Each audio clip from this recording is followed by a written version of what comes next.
It's and its, two words that sound the same and mean different things. One is a contraction. It apostrophe s is actually two words and means it is. The other, plain old its, is the possessive form of it and is used to show one object's ownership of another. What's more, most people are aware of this rule. In the same vein, they're aware of the difference between your, y-o-u-r, and your, y-o-u apostrophe r-e, and there, and there. So why does it come up so often in writing, almost as if nobody has heard the rule spoken? Our authors often make homonym errors and other easy-to-spot typos, punctuation mistakes, and spacing errors. Authors sometimes miss words or forget to complete their thought, resulting in half a sentence. These errors don't show up in a spelling or grammar checker. In fact, these tools can sometimes cause them. Computer software is a big help, but it's not perfect, and it probably won't be in our lifetimes.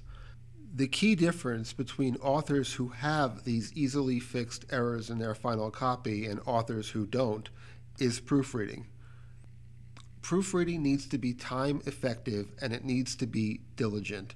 And when these goals conflict, that is, when you feel like you don't have time to proofread, you should always err on the side of diligence. In professional copy, easy-to-fix errors stick out like sore thumbs, distract the reader, and at Textbroker, almost always lead to a change in rating. Let's talk about how effective writers proofread. Reading for errors. First of all, proofreading should not be an afterthought. Particularly with long articles, one of the biggest traps for writers is leaving proofing to the very end and then skimming the document. The trap is that you already know what you wrote. Nobody really enjoys or wants to read something when they already know what's been said. Writers already have a mental image of their copy, so they skim the text and don't focus on scrutinizing for errors. Skimming your writing while reading from your mental script is not effective proofreading. Instead, have you considered proofreading as you go? Each time you finish a sentence or paragraph, it's important to read what you just wrote and make sure it makes sense, is free of errors, and completes your thought. This also helps you rephrase and rewrite as you go, and it really saves more time than it costs. Imagine finishing a 2-page paper only to find out that the beginning of the paper doesn't make half as much sense as you thought it did. Now you have to rewrite, reorganize, and rethink half of your document just to make it fit with the conclusion. Then you have to read the whole thing again to make sure it makes sense. Proofing and reading as you go is the best way to resolve these kinds of issues before they occur. And you can use this time to reinforce good writing habits and correct obvious errors as you go. However you choose to proofread, the devil is in the details. Textbroker rates based on spelling and grammar first and foremost. If those are in place, we move on to leaving feedback on style, but the biggest things you should be looking for to improve your rating are spelling and punctuation errors. Now, let's get down to the nitty-gritty, the most common proofreading errors. Typos. Always run a spell check before submitting. There's no reason not to, and it takes about a few seconds. In Chrome and Firefox, misspelled words in text boxes will usually come up automatically, and you can check them as you go by looking for the red squiggly underline. The next biggest cause of typos is incomplete words and words that take the wrong form. Something that crops up a lot is objects that have silly adjectives and make the document look like it was roughly translated from another language. This is usually just a typo. Instead of "the man is running," the writer types "the man is run," or "the man is runner." We've seen a lot of cases where it looks like an author tried to delete a sentence, but they missed a chunk. Sentences like "as I am a writer" aren't uncommon at all. In both cases, the only fix is to read your document with a critical eye. Homonym errors. The logical extension of the typo is the homonym error. Homonym errors occur when two words sound the same or similar, but are used differently. It's and its, your and your, there and there, and over there are the most common. For these three, just remember that if any of these words have an apostrophe, they're contractions. Without the apostrophe, they're possessive.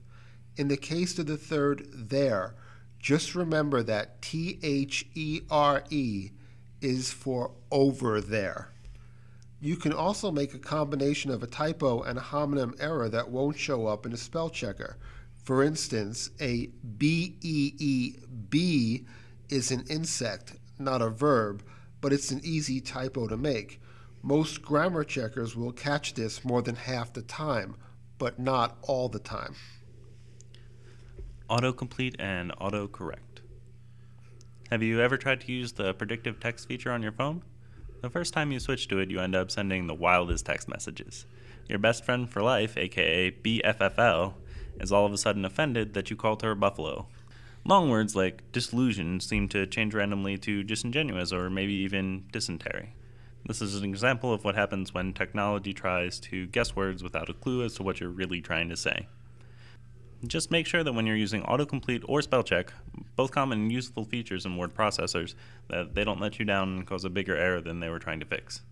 Check your spell checker and correct your autocorrect. Punctuation. Textbroker has a lot of resources on our author blog to help you with commas, and we'll save that for another lesson. However, the biggest punctuation errors are the typos and extra punctuation that meander into the wrong place, or punctuation that's flat out left out, which results in run-on sentences or a big obvious blip mid-thought. In essence, you can treat these as typos, and in most cases, it's easiest to pull them out as you go. A good rule of thumb is if you're not sure about a piece of punctuation, either look it up or rewrite the phrase to avoid the issue entirely. Agreeable arguments. Typos, half-words, and incomplete sentences may be sneaky, but the hardest thing to prove for by far is word agreement. Plural subjects should have plural verbs, and singular subjects should have singular verbs. Pronouns should match their predecessors, and it should be clear what you're referring to. Tense should agree and rarely change. However, in complicated sentences or sentences that have gone through several changes, often you'll find that you've lost track of the subject before you've gotten to the verb, or that there were multiple subjects and the verb only agrees with a nearby one, or that he was actually a they. This is why it's so important to silence your internal script and read the words as they appear. Writing is not a linear process. A writer can start at the conclusion, work backwards, and then fill in the bits in between if that's easier for them. When you do that, however, you have to make sure that all the pieces join together, and the way you do that is through tense agreement, verb agreement, and pronoun agreement. If you're ever confused about a sentence, read it out loud. Our brains process language very well and are usually accurate, which means you should trip up when you hit an error or confusing section. Try to speak in a formal voice when you do this to ensure your own colloquialisms don't slip in. Another tip is to break down complex sentences into their parts or rephrase the whole thing to avoid running on. Very long sentences are at the most risk of losing track of themselves. Beyond that, it's considered a good habit to break sentences that consist of several pieces into separate, distinct thoughts as a courtesy to the reader. That concludes our proofreading podcast. Thanks for taking the time to listen all the way through. While we've tried to enumerate the most common errors to watch for, nothing replaces practice and diligence in writing. If you're worried about the time commitment, just keep in mind that each ratings jump up that you can make results in at least a 40% raise and a much expanded opportunity to be accepted to lucrative teams and receive more direct orders. Building good proofreading habits every day in your writing may seem tedious, but with time, your writing will improve dramatically, and with it, your earnings at Textbroker. Thanks for listening. If you have a question about Textbroker or anything you've heard in this podcast, please email us at authors@textbroker.com. We can also be reached during normal business hours at 702-534-3832. Happy writing!